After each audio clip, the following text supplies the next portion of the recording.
ये। शांत प्रकाश जाटव जी, आज केजरीवाल को झटका लगा तो आपने कहा कि ये झटका है, प्रमाणित हो गया कि ये घोटाला हुआ। लेकिन एक मिनट बबीता जी, एक मिनट बबीता जी, आपके हिसाब से तो ट्रायल खत्म हो जानी चाहिए। बबीता जी, मैं सवाल बीजेपी से कर रहा हूँ, आपसे नहीं कर रहा।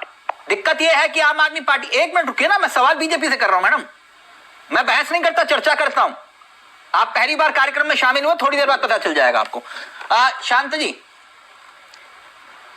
यही तो ईडी पिछली बार विरोध नहीं कर रही थी, आज आप कह रहे हो कि देखिए हमने तो कहा है कि प्रमाणित हो गए, और इसी कोर्ट ने पिछली बार जमानत दी संजय सिंह को। फिर देखिए, सही मायने में इसमें अरविंद केजरीवाल जी, मनीष सिसोदिया जी, ये दोनों मुख्य रूप से मुख्य आरोपी हैं, और बाकी लोग जो है वो उसमें कहीं ना कहीं पार्ट है। नहीं, मैं करेक्ट कर देता हूं थोड़ा सा शांत प्रकाश जी, इसके किन पिन तो शरद रेड्डी है, आप ही ने कहा था ना शरद रेड्डी किन पिन है इसका। सुने मेरी बात, तो फिर ये चेंज कैसे हो गया? अरविंद केजरीवाल और मनीष सिसोदिया आम आदमी पार्टी के नेता होने के नाते मैं उनको बोल रहा हूँ कि ये लोग जो है दोनों, हाँ? ये मुख्य रूप से इसके इस सिस्टम में मुख्य रूप से इनकी अहम भूमिका है। नहीं सर, घोटालेबाज तो असली घोटालेबाज तो शरद रेड्डी है। अरे सुनो ना भैया जी, एक में तो बतौर मुख्यमंत्री अरविंद केजरीवाल, और दूसरा अरविंद केजरीवाल बतौर आम आदमी पार्टी के संयोजक। ठीक, इनकी डबल भूमिका है, ये कहीं बच नहीं सकते। इन्होंने हो सकता है कि आम मुख्यमंत्री के रूप में कहीं हस्ताक्षर नहीं किए हों, हाँ। मगर आम आदमी पार्टी के नाम पर जो इन्होंने पैसा जो लिया है, हाँ। जो मनी ट्रेल जो साबित हो रहा है, उसमें बतौर संयोजक ये पूरी तरीके से इन्वॉल्व हो रहे हैं, इसलिए इनके बचने की गुंजाइश ना के बराबर है। और जिस व्यक्ति का नाम आप ले रहे हैं वो उसका सेकंड नंबर पर, क्योंकि इसने तो उसने घोटाला सुझाया, इन्होंने घोटाले की परमिशन दी, इसके बाद तो सहमत हो जाऊंगा सर, करा। इसलिए मुख्य रूप से जो है वो अरविंद केजरीवाल और मनीष सिसोदिया जो है उनकी मुख्य जिम्मेवारी है। थोड़ा सा क्लियर कर लेते हैं, थोड़ा सा। जो मुख्य गवाह शरद रेड्डी, जिसने आपको 60 करोड़ का चुनावी चंदा दिया, उसे आप क्या मानते हैं? इस घोटाले का घोटालेबाज है या फिर नहीं? देखिए, शरद जो है, हाँ। वो इस मामले में जो उसने जो ट्रांजैक्शन किया है, मनी ट्रेल किया है, हाँ। वो बिल्कुल उसमें आरोपी है। नहीं आरोपी नहीं, वो घोटालेबाज मानते हो कि नहीं मानते आप उसको? मैंने बताया ना, आरोपी है यानी उस घोटाले में शामिल है। सर, आरोप तो किसी पर भी कोई भी लगा सकता है, मैं पूछ रहा हूँ आपसे, वो घोटालेबाज है कि नहीं? नहीं, घोटालेबाज और आरोपी में क्या फर्क हो गया? सर, आरोपी होता है, दोषी होता है। तो दोष तो कोर्ट, जब अभी तो इन्वेस्टिगेशन है। नहीं सर, आप जैसे कह रहे हो केजरीवाल को लेकर थ्योरी भी बदल जाती है। आपने केजरीवाल को दोषी साबित कर दिया, आपने कोर्ट की इस टिप्पणी पर केजरीवाल को दोषी साबित कर दिया और शरद रेड्डी को आरोपी बना दिया। अरविंद केजरीवाल भी आरोपी है, अरविंद केजरीवाल पर अभी केस नहीं चला है, अभी इन्वेस्टिगेशन चल रही है। आप उन्हें घोटालेबाज बोल रहे हैं, तो शरद रेड्डी घोटालेबाज क्यों नहीं है? बिल्कुल है। हाँ, तुम सब वही पूछ रहा था आपसे। शरद रेड्डी जो आरोप अरविंद केजरीवाल के ऊपर है, वही आरोप, वही नाम इसका शरद रेड्डी का भी है। तो वही शरद रेड्डी आपको चुनावी चंदा भी दे रहा है ना सर? शरद रेड्डी नहीं, एक ऑर्गेनाइजेशन जिसका वो डायरेक्टर है। अच्छा, ऑर्गेनाइजेशन पैसा दे रही है, और वो केवल हमें नहीं दे रही, हाँ। और भी पार्टियों को दे रही है। तो यानी आप ये कह रहे हो कि ये फॉर्म ने पैसा दिया, हमने ले लिया? बिल्कुल, अगर किसी ऑर्गेनाइजेशन से जिसमें घोटाला वो उनके साथ कर रहे थे, तो आपको चंदा क्यों देंगे? अगर हम पैसा लेते हैं तो ये कह करके कि अरे नहीं वही फलाना आदमी जो है, ऐसे नहीं होता है। शांत प्रकाश जाटव, एक कंपनी जो है, एक कंपनी इलेक्ट्रल बॉन्ड दे रही है। आप बहुत समझदार हैं, मैं थोड़ा कम पढ़ा लिखा हूँ आपसे। एक बात जानना चाह रहा था कि जो व्यक्ति घोटाला कर रहा है आम आदमी पार्टी के साथ और चंदा दे रहा है आपको, ये क्यों सर? वो चंदा तो उन्हीं को देगा ना, नहीं, आज तमाम लोग चंदा दे रहे हैं, क्या पता कौन कहां पर क्या काम कर रहा है। सर कल को दाऊद चंदा दे दे तो आप ले लोगे क्या उससे? नहीं तो केवल अगर उस व्यक्ति ने कहीं कुछ किया है ट्रांजेक्शन, हाँ। अभी वो घोटाला है या नहीं है, ये सब चीजें तो कोर्ट तय करेगी ना। ठीक है sir, okay. Babita ji wait करना चाह रही, फिर भूदेव शर्मा और परमवीर जी आपके पास आ रहा हूँ। नहीं, सुन ले मेरी बात, अगर बेशक से वो इन्वॉल्व है, सजा दे कोर्ट, मगर जो कंपनी ने जो पैसा दिया है, इसलिए कंपनी थोड़ी इसमें जो है ना, कंपनी के कारण से कंपनी थोड़ी जो है ना भ्रष्टाचारी हो जाएगी। ठीक सर, कंपनी तो 12 डायरेक्टर सर एक बात समझिए ना, भूदेव शर्मा इस घोटाले में शामिल है, तो भूदेव शर्मा जी की कंपनी आपको चंदा फिर क्यों देगी? वो तो आम आदमी पार्टी को चंदा, सवाल ये था। खैर बबीता जी जल्दी से जवाब दीजिए, जो वो ये कह रहे हैं कि भाई विक्टिम कार्ड खेल रहे हो।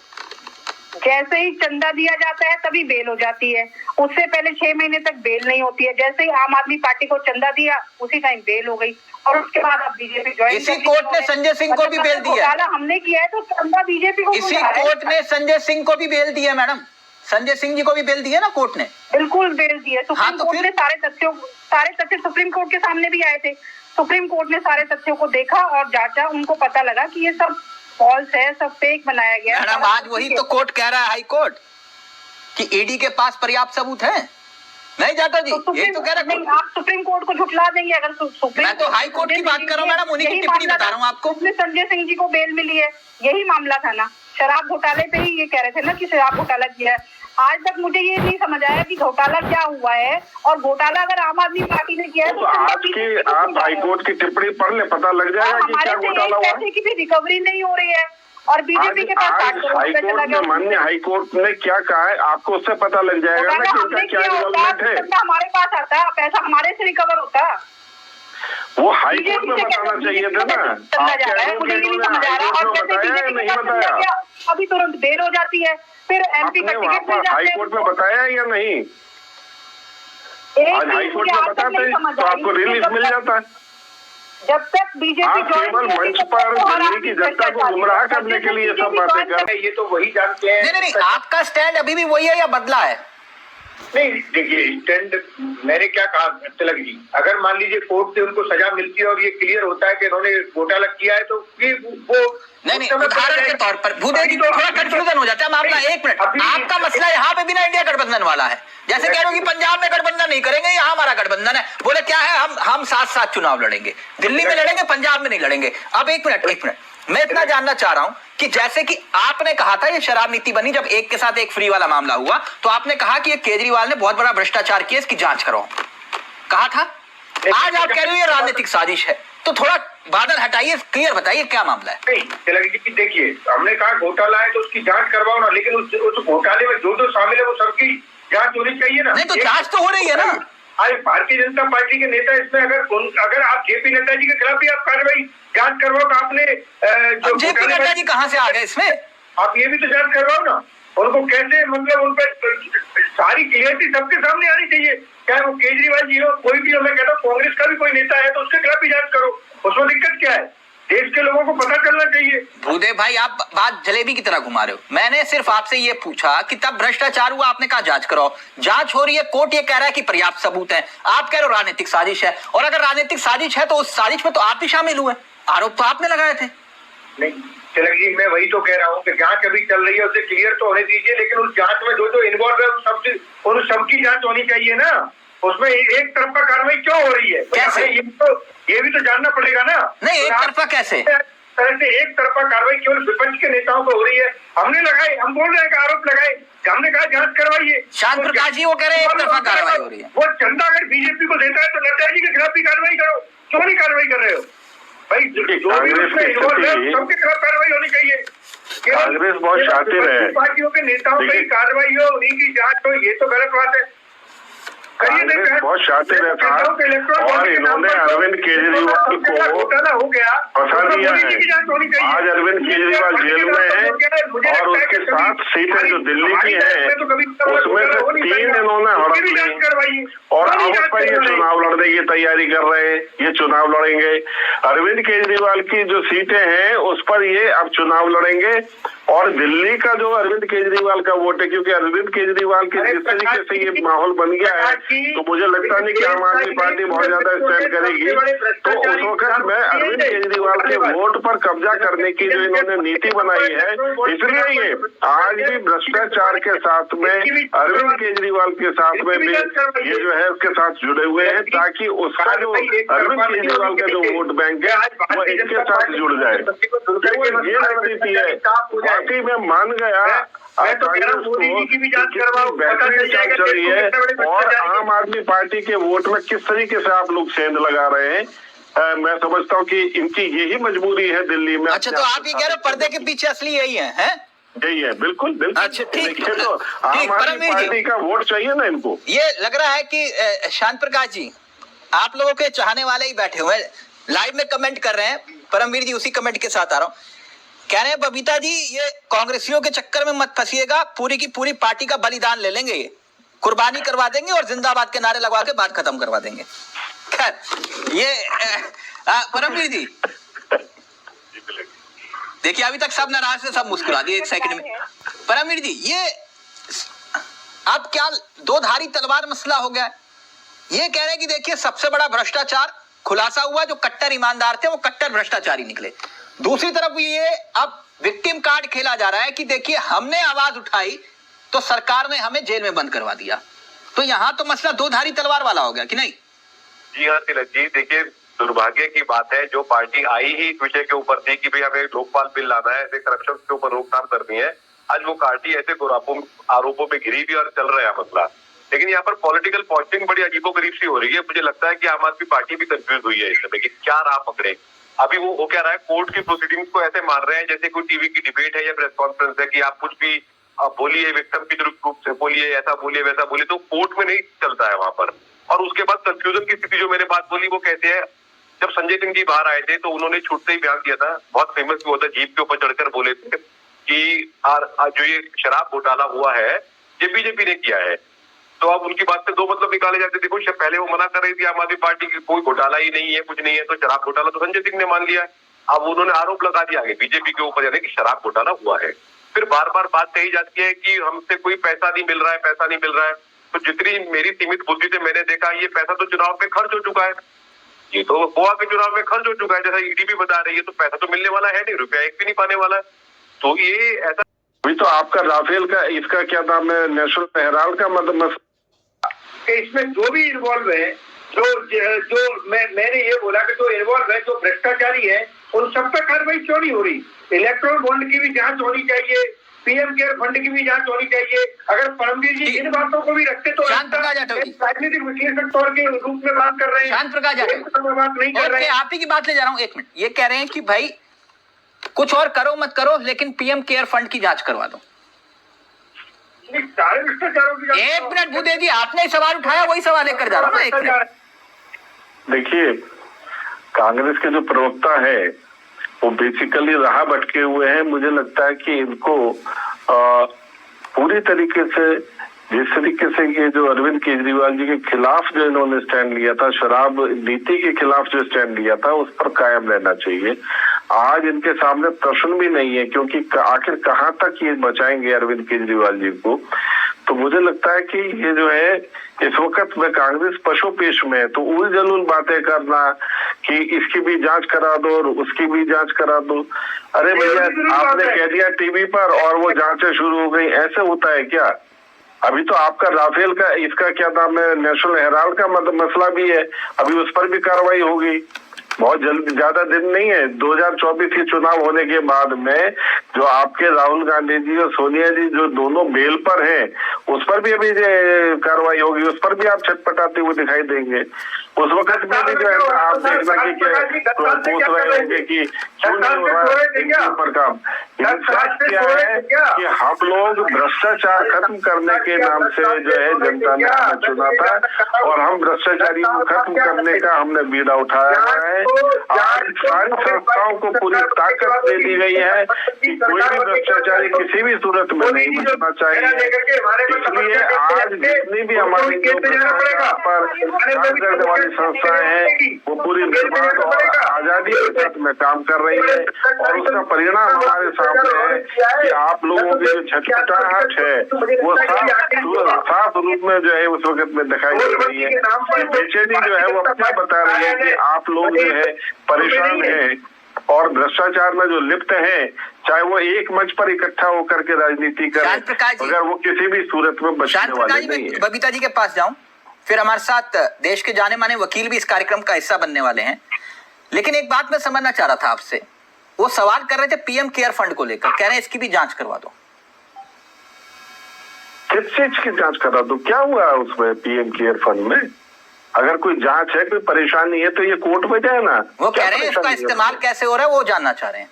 भाई उनको क्या जानने का है, वो जो जिसने खर्च करना उसके पूछे। नहीं, तो जानना चाहिए ना। आप तो भाई जिस चीज के लिए जो इसके ऑब्जेक्ट हैं उस पर वो खर्च हो रहा है, उसमें अगर आपको लगता है कि उसमें आपको जानकारी चाहिए तो आप जो है ना आरटीआई डालें, आप कोर्ट में जाकर आरटीआई के दायरे में नहीं है सर। ठीक है, कोर्ट चले जाए, कोर्ट में जाकर के मांग सकते हैं। मैं टीवी पर बता दूंगा, या मुझे पता है कि जो है ना किस चीज में खर्च हो रहा है। क्या बात कर रहे हैं? जो पीएम केयर फंड का पैसा है वो कहीं ना कहीं डेवलपमेंट इसके लिए देश को जानना चाहिए कि नहीं? बिल्कुल जाने, बिल्कुल तो कैसे जानेंगे? नहीं, मतलब अगर पीएम केयर का फंड का पैसा कहीं जमा खर्च हो रहा है तो उसके लिए आपको लगता है कि वो ठीक जगह पर खर्च नहीं हो रहा। सर वो विपक्ष सवाल उठा रहे हैं ना सर, आप चुनावी चंदे को लेकर भी तो यही बात कर रहे थे ना। देखिए, जो भी कोई पैसा अगर आपको किसी चीज की जानकारी चाहिए तो आप या तो सरकार के ऊपर भरोसा करें, और नहीं कर सकते तो आप कोर्ट से, यानी हर बात के लिए कोर्ट जाना पड़ेगा। ठीक, ओके, क्या दिक्कत है? क्या दिक्कत है? ओके प्रकाश सर, ओके, एक मिनट, आशीष जी भी इस कार्यक्रम का हिस्सा बन गए। एक मिनट रुको, जनता समझ रही है, जनता समझ रही है। अब भूदे भाई मेरे से कुतर्कों पर बहस नहीं होती, प्लीज एक मिनट। शांत प्रकाश जी जवाब दीजिए।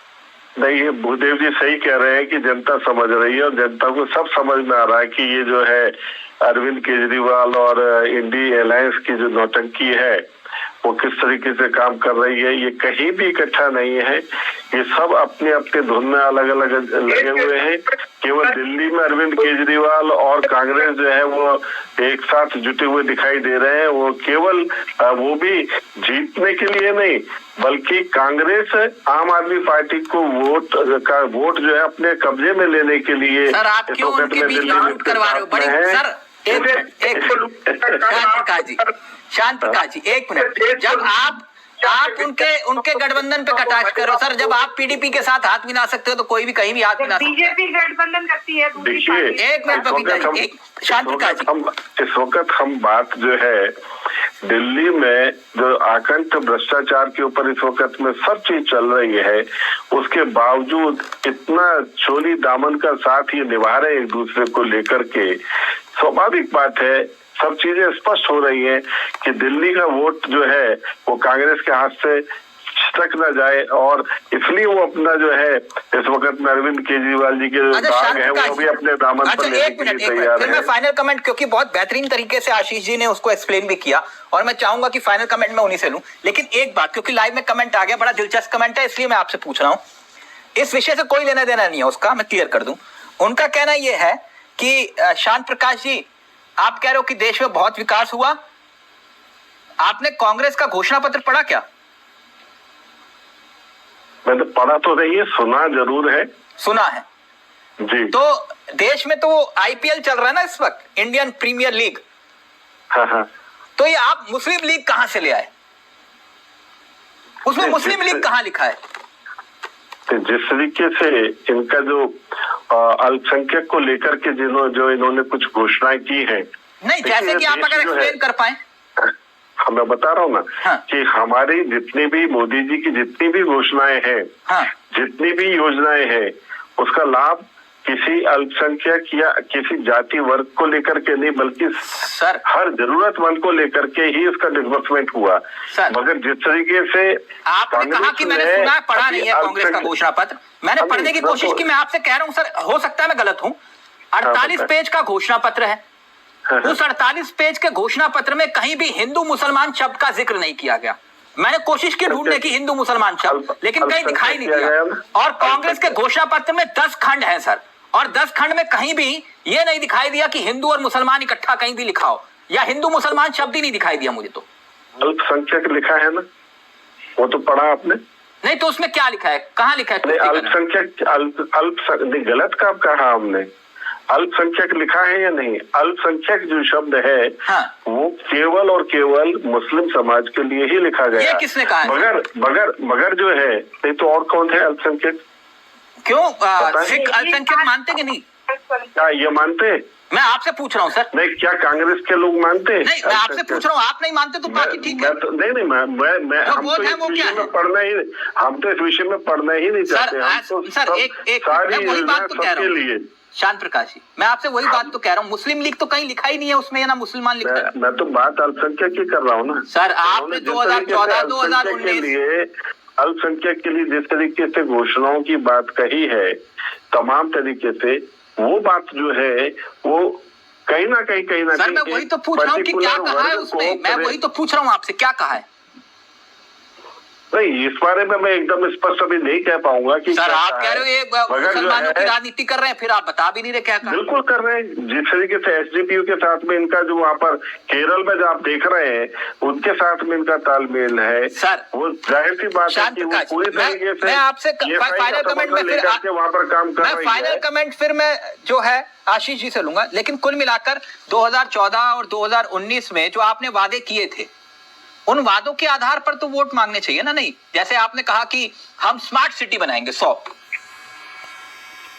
पास तो बनाई होगी सर? क्यों नहीं बनाई? हाँ, तो शानदार कॉलेज भी, सस्ती शिक्षा भी, इन पर बात होनी चाहिए ना सर। ये बार बार मुस्लिम लीग कहां से आ रहा है? हम डेवलपमेंट पर काम कर रहे हैं, डेवलपमेंट पर वोट ले रहे हैं। हमने तमाम ऐसे कदम उठाए हैं जिसकी आप कल्पना नहीं कर सकते, कोई कल्पना नहीं कर सकता। नोटबंदी जैसे काम किए सर, वो घोषणा पत्र में लिख रहे हैं कि भैया हम लोगों को मकान, हमारी सरकार ने हर गरीब शिक्षक को, युवा को पहली नौकरी पक्की होगी, 1 लाख रुपए देंगे। आप कह रहे हो मुस्लिम लीग दिखा दिया। हम जिस तरीके से काम कर रहे हैं वो काम जो है डेवलपमेंट में आता है। केवल ये नहीं, 72,000 रुपए हम देंगे। 72,000 रुपए इन्होंने बताओ किसी विधानसभा में दिए क्या अभी तक? जो इनकी 3 राज्यों में सरकार है, 1 लाख रुपए देंगे क्या? एक मिनट आशीष जी, इस पैसे का आशीष जी मैं आपसे एक बात समझना चाह रहा हूँ। कुछ भी कह दो, निपट लो। आशीष जी, अब जो पहले आपसे जुड़ने से पहले बबीता जी का तर्क था, मैं बिल्कुल फाइनल कमेंट और चाहूंगा 30 सेकंड में बात को खत्म करिएगा सर प्लीज, कि इनका कहना यह था कि इसी आधार पे तो संजय सिंह को जमानत मिली है। Please final comment. देखिए, चाहे कोई आम आदमी पार्टी का सपोर्टर हो, बीजेपी का सपोर्टर हो या कांग्रेस का सपोर्टर हो, देश में डेमोक्रेसी है, सबको अपनी बात, पॉलिटिकल बात रखने की आजादी है जी। लेकिन साथ ही साथ इस चीज को भी समझने की जरूरत है कि जो भी किसी भी केस का आउटकम आएगा वो कानूनी प्रक्रिया के तहत कोर्ट्स के द्वारा ही दिया जाएगा। तो कोर्ट्स पर सबको भरोसा रखना चाहिए। अगर केजरीवाल साहब और आम आदमी पार्टी निर्दोष, तो अल्टीमेटली वो निर्दोष साबित होंगे, और अगर उन्होंने ये क्राइम कमिट किया है तो उनको उनके गुनाहों की सजा मिलेगी। Okay, thank you so much, बहुत बहुत शुक्रिया, तहे दिल से शुक्रिया आशीष जी। आप हमेशा की तरह बहुत अच्छे तरीके से देश की जनता को बताते हैं, कानूनी नजरिए से, बिल्कुल पॉलिटिकल हटके।